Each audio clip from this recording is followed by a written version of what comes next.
নমস্কার, আমি প্রশান্ত শাস্ত্রী আপনাদেরকে আরও একবার স্বাগত জানিয়ে শুরু করছি আজকের জ্যোতিষ আলোচনা। আজকে আলোচনা করব একটি অন্য ধরনের অনুষ্ঠান নিয়ে। আজকে আলোচনা করব আগামী 30শে এপ্রিল শুভ অক্ষয় তৃতীয়া, অর্থাৎ বৈশাখের 16 তারিখ শুভ অক্ষয় তৃতীয়া তিথি।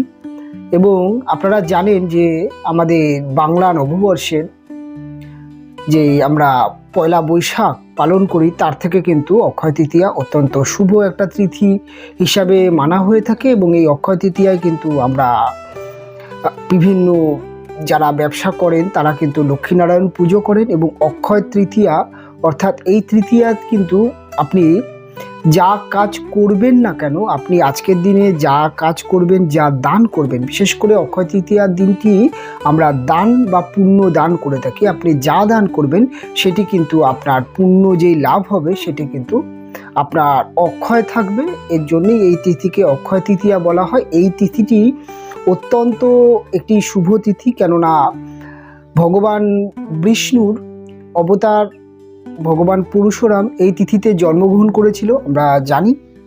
এবং এই তিথিতে কিন্তু আমাদের পুরীর যে জগন্নাথ মন্দির, সেই মন্দিরের যেই রথযাত্রা আমরা দেখি, তার রথ কিন্তু আজকের দিন থেকেই অর্থাৎ অক্ষয় তৃতীয়ার দিন থেকেই কিন্তু রথ বানানো শুরু হয়। এবং অক্ষয় তৃতীয়ার দিন কিন্তু প্রচুর পুণ্য কাজ অক্ষয় তৃতীয়ার দিন থেকে শুরু হয়। এবং একটি নতুন বছরের একটি সূচনা অক্ষয় তৃতীয়া থেকে কিন্তু অনেক কিছু তৈরি হয়। তাই এই নতুন বছর অর্থাৎ বাংলা নববর্ষের অক্ষয় তৃতীয়ার দিন যদি কন্যা রাশির ব্যক্তিরা কিছু দান, কিছু টোটকা আপনারা যদি করতে পারেন, আপনারা কিন্তু সারাটা বছর অনেকটাই ভালো থাকবেন। কারণ বর্তমানে কন্যা রাশির জাতক বা জাতিকাদের একটা প্রচণ্ড সমস্যা চলছে। বিশেষ করে যে সকল কন্যা রাশির ব্যক্তিরা বিজনেস অর্থাৎ ব্যবসা করছেন, তাদের ব্যবসা একটা দীর্ঘকালীন মন্দা চলছে। কন্যা রাশির বিবাহিত জীবনে একটা দারুণ সমস্যা চলছে, প্রচুর সমস্যা বিবাহিত জীবনে চলছে।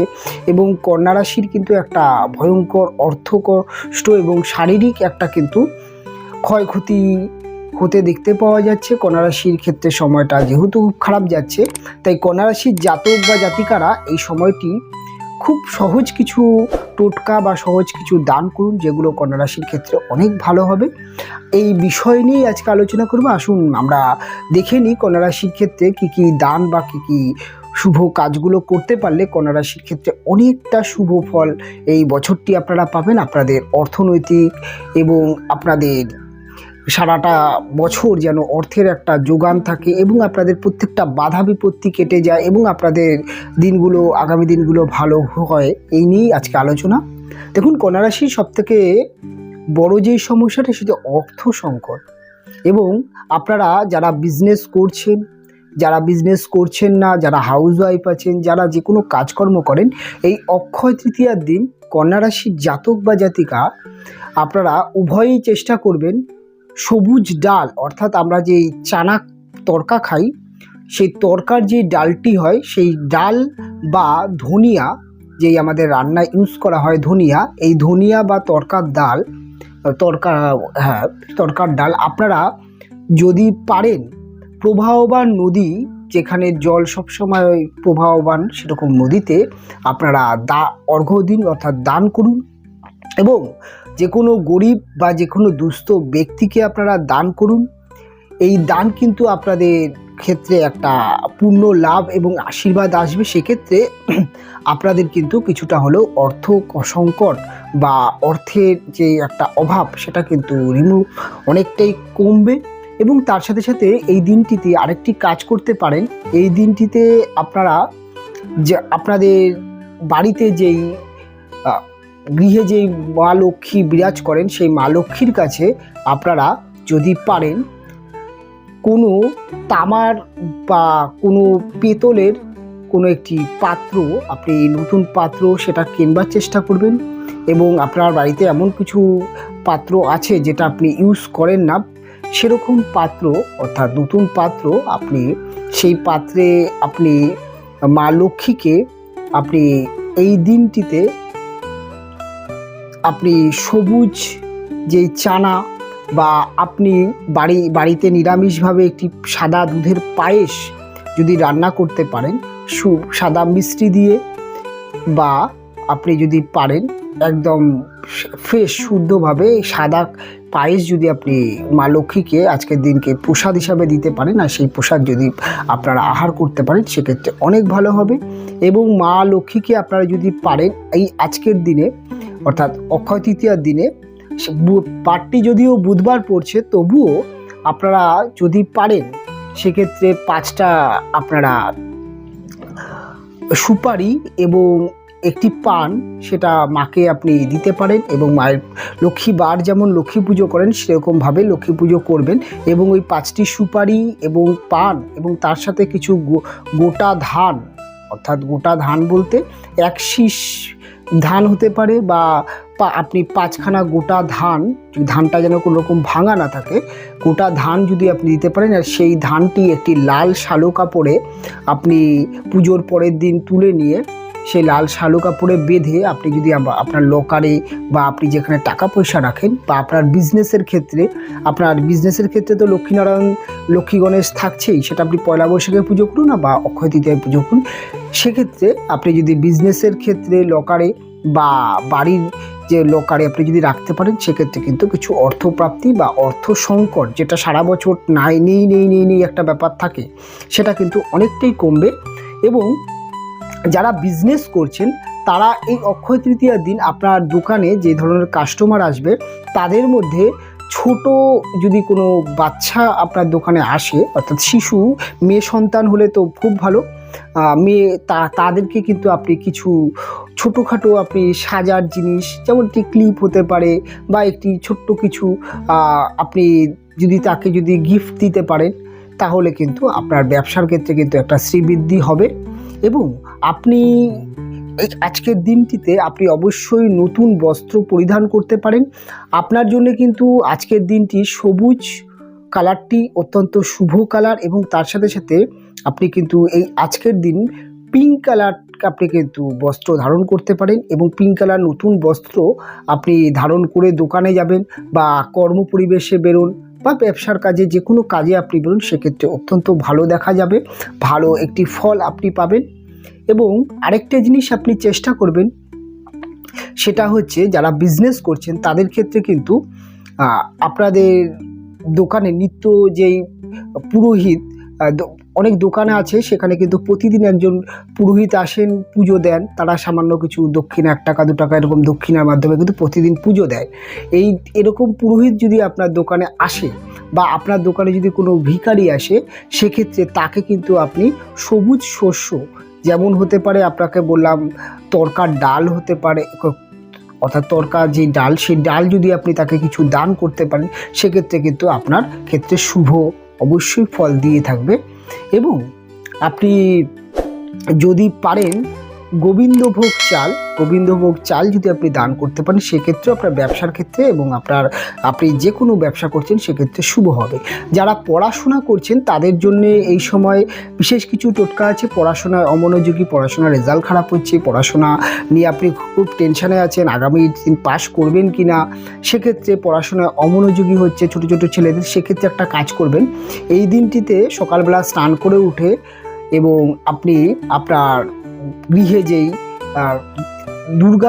দুর্গা মূর্তি যদি বাড়িতে থাকে বা দুর্গার যদি কোনো চিত্রপট থাকে, দুর্গার পায়ে আপনি সবুজ সুতোর একটি ধাগা, সেটা কার হিসাবে তৈরি করে সেটা আপনার সন্তানের হাতে বা বাহুতে আপনি যদি বেঁধে দিতে পারেন, এবং তার সাথে সাথে আপনার সন্তানকে আপনার যে সন্তানের যেই বই বা যে খাতা আছে সেখানে যদি আপনি এই দিনটিতে আপনি সবুজ, অর্থাৎ সবুজ যেই আবির হয় সেই আবির যদি দিতে পারেন মায়ের চরণে স্পর্শ করে, সেক্ষেত্রে অনেক কিন্তু শুভ ফল পাবেন।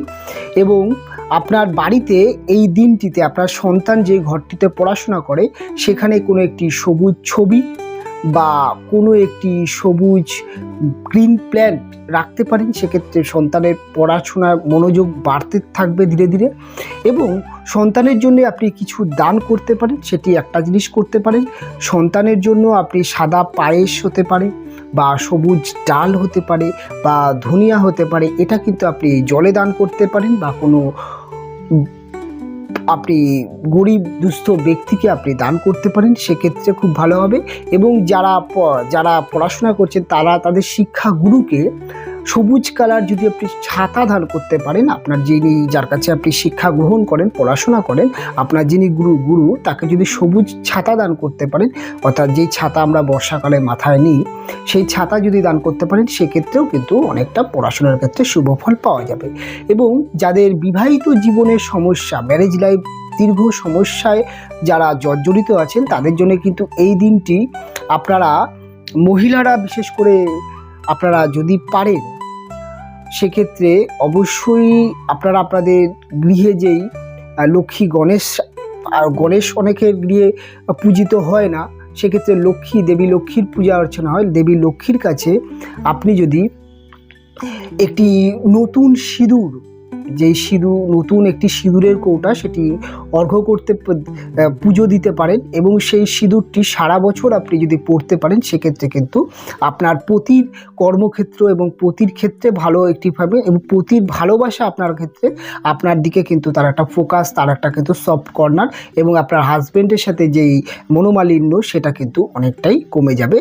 এবং তার সাথে সাথে আপনারা দুজন কি একটা কাজ করতে পারেন, এই দিনকে কোনো একটি দোকানে গিয়ে, যেখানে রুদ্রাক্ষ ভালো পাওয়া যায়, আপনারা হরি রুদ্রাক্ষ, অর্থাৎ অন্য ভাষায় আবার বলে গৌরী শঙ্কর রুদ্রাক্ষ পাওয়া যায়, দুটি গৌরী শঙ্কর রুদ্রাক্ষ এই দিন আপনি ধারণ করবেন। অর্থাৎ আগের দিন আপনি চেষ্টা করবেন এখন থেকে যোগাযোগ করে কিনে রাখার। সেই দিনটিতে আপনি বাড়িতে যেই আপনার ঘরোয়া নিয়মেই আপনি করতে পারেন, বাড়িতে যে নিত্য পুজো দেন, সেখানে দেবী লক্ষ্মীর কাছে বা বিষ্ণুর কাছে, বাড়িতে যে নারায়ণ আছে তার কাছে, লক্ষ্মীনারায়ণের কাছে পুজো দিয়ে সেটা আপনি ধারণ করুন, সেক্ষেত্রে অনেক ভালো ফল পাবেন।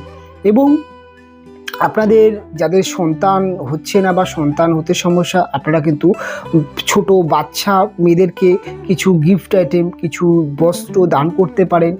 এবং আপনি যদি দেখেন যে আপনার চাকরি হচ্ছে না বা আপনার কর্মপরিবেশে মায়নাপত্র বৃদ্ধি হচ্ছে না, সেক্ষেত্রে আপনি এই আজকের দিনটিতে আপনি সকালবেলা ঘুম থেকে উঠে আপনি স্নান করে আপনি অবশ্যই সূর্য প্রণাম করবেন, এবং সূর্য মন্ত্র আপনি এখন থেকে মুখস্থ করবেন। যে কোনো ইউটিউব চ্যানেলে আপনি সূর্য মন্ত্র পেয়ে যাবেন, সেটিকে পাঠ করবেন। এবং তার সাথে সাথে আপনি সূর্যকে জল প্রবাহ অর্থাৎ জল অর্ঘ্য দেবেন। এবং সন্ধ্যাবেলায় আপনি আপনার বাড়িতে আপনার মা বা আপনার পত্নীকে অবশ্যই বলবেন আপনার নামে তুলসী মঞ্চে একটি প্রদীপ, ঘি অর্থাৎ গাওয়া ঘিয়ের প্রদীপ, সেটি যেন জ্বালায়, এবং দেবী তুলসীর কাছে আপনার কর্ম উন্নতি বা চাকরির জন্যে তিনি, আপনার মা হোক আপনার পত্নী হোক, তিনি যেন প্রার্থনা করেন। এবং আরেকটা কাজ আপনারা করতে পারেন, যাদের বাড়িঘর নেই বা বাড়িঘরে বিভিন্ন সমস্যা আছে, যাদের বাস্তু সমস্যা হচ্ছে, বিভিন্ন রকমভাবে বাড়িঘরে একটি সমস্যা থাকছে, তারা আজকের দিন একটি কাজ করতে পারেন। বাড়ির আশেপাশে কোনো একটি জায়গায় যদি অশ্বত্থ গাছ আপনি দেখতে পান, সেই অশ্বত্থ গাছের অশ্বত্থ গাছ আপনি যদি থাকে, সেই অশ্বত্থ গাছের আপনি এই দিনটি থেকে স্নান করে আপনি জল অর্ঘ্য দিন, অর্থাৎ অশ্বত্থ গাছের জল দিন, এবং অশ্বত্থ গাছকে পুজো দিন। অশ্বত্থ গাছের পুজোর নিয়ম আপনারা ইউটিউবে পেয়ে যাবেন। এই এত নিয়ম কারণ বলতে গেলে অনুষ্ঠান অনেক বড় হয়ে যাবে। অশ্বত্থ গাছকে পুজো দিন এবং অশ্বত্থ গাছের কাছে প্রার্থনা করুন আপনাদের বাস্তু সমস্যা বা আপনাদের বাড়িতে যে কোনো সমস্যা আছে। অশ্বত্থ না হলে বট বৃক্ষের কাছেও আপনারা করতে পারেন, সেক্ষেত্রে কিন্তু আপনাদের সমস্যা অনেকটাই কাটবে। যারা ঋণে জর্জরিত আছেন তাদের ক্ষেত্রেও অনেকটা এই ক্রিয়াটি কিন্তু শুভ ফল দিয়ে থাকবে। এবং আজকের দিন আপনি চেষ্টা করবেন আপনার বাড়িতে অপ্রয়োজনীয় বস্তু, যেটা হতে পারে যেই জুতো আপনি পরেন না, যে ধরনের আপনারা বাড়িতে যেই জিনিসগুলো আপনারা ইউজ করেন না, সেই ধরনের জিনিসগুলোকে কিন্তু আপনি বাড়ি থেকে কিন্তু বের করে দেবেন। অর্থাৎ আগের দিন বাড়িটাকে পরিষ্কার পরিচ্ছন্ন রাখবেন। অবশ্যই এই অক্ষয় তৃতীয়ার দিন আপনারা নিরামিষ আহার করার চেষ্টা করবেন এবং চেষ্টা করবেন বাড়িতে সাদা পায়েস রান্না করেন এবং সেই পায়েস আপনারা খাবেন এবং দেবীকে, বাড়িতে যে লক্ষ্মীনারায়ণ আছে তাকে পুজো দেবেন। দেখবেন বছরটা ধীরে ধীরে ধীরে ধীরে অনেকটাই আপনাদের ভালো কাটবে। এবং কন্যা রাশির জন্য সেপারেটভাবে অনুষ্ঠান করলাম এবং অনেক ভালো আপনারা ফল পাবেন। এবং কন্যা রাশির বিভিন্ন সমস্যা আছে, কন্যা রাশির ব্যক্তিদের জন্য কিন্তু এই কাজটি করা অত্যন্ত প্রয়োজনীয়। আপনারা করুন, আপনারা ভালো ফল পাবেন। এবং আমাকে বছরের শেষে আপনারা কমেন্ট করে জানাবেন যে দাদা আপনার কথা মেনে এত কিছু টোটকা আমি পালন করলাম, কতটা ভালো ফল পেলাম। এবং টোটকা আপনারা জানেন যে ধীরে ধীরে ফল পাওয়া যায়, তবে অক্ষয় তৃতীয়া একটি শুভ তিথি, শুভ একটি সময়। এই সময়টাকে আপনারা হাতছাড়া করবেন না, বছরের শুরুতেই পাবেন বাংলা নববর্ষে। কাজেই এই দিনটিকে আপনারা কাজে লাগান। এবং আপনারা যদি বাড়িতে কোনো কিছু কিনতে চান সেক্ষেত্রে কিন্তু আপনারা দুটো জিনিস আপনার বাড়িতে কিনতে পারেন। একটি হচ্ছে আপনার বাড়িতে যদি জলশঙ্খ না থাকে আপনারা কিন্তু এই সময় জলশঙ্খ কিনতে পারেন। এবং আপনারা বাড়িতে রূপোর আপনারা ভগবান বিষ্ণুর একটি ছবি, রূপোর কয়েন, অর্থাৎ ভগবান বিষ্ণুর যে মূর্তি সেই মূর্তি খোদাই করা একটি রূপোর কয়েন আপনারা কিন্তু আপনাদের যে লক্ষ্মীর ঝাঁপি সেখানে রাখতে পারেন, আপনারা যেখানে টাকা পয়সা রাখেন সেখানে রাখতে পারেন। এই আপনারা কিনতে পারেন। ও সোনা কিনতে হবে বা প্রচুর কিছু কিনতে হবে এরকম কিছু কিন্তু নয়। আপনারা এই সাধারণ টোটকাগুলো করুন, যে কোনো যেটা আপনার পক্ষে সম্ভব, যেই সমস্যা আপনার আছে সেক্ষেত্রে করুন, অবশ্যই আপনারা ভালো ফল পাবেন। এবং অবশ্যই বলবো কন্যা রাশির জাতক বা জাতিকাদের ক্ষেত্রে আজকের দিনে কিন্তু কোনো বাচ্চা মেয়ে বা কোনো মহিলা বা কোনো নারীকে আপনি কিছু তার মনের মতো জিনিস আপনি গিফট করুন। সেটি আপনার মা হতে পারে, সেটি আপনার ওয়াইফ হতে পারে, সেটি আপনার সন্তান হতে পারে, আপনার বোন হতে পারে, আপনার গার্লফ্রেন্ড হতে পারে, আপনার পাশের বাড়ির একটি বাচ্চা হতে পারে, আপনার স্টুডেন্ট হতে পারে। তাকে আপনি তার পছন্দের কোনো একটা জিনিস আপনি তাকে গিফট করুন। সেটি সাজার জিনিস হতে পারে, আপনি গিফট করুন, অবশ্যই শুভ ফল পাবেন। অনুষ্ঠান এখানেই শেষ করব, ফিরে আসবো পরবর্তী লগ্ন রাশির অনুষ্ঠান নিয়ে। আপনারা ভালো থাকবেন, আপনারা সুস্থ থাকবেন, আপনাদের প্রত্যেকটা দিন, প্রত্যেকটা মুহূর্ত অনেক অনেক ভালো কাটুক, এটুকু কামনা করে অনুষ্ঠান শেষ করছি। দেখা হবে পরবর্তী অনুষ্ঠান।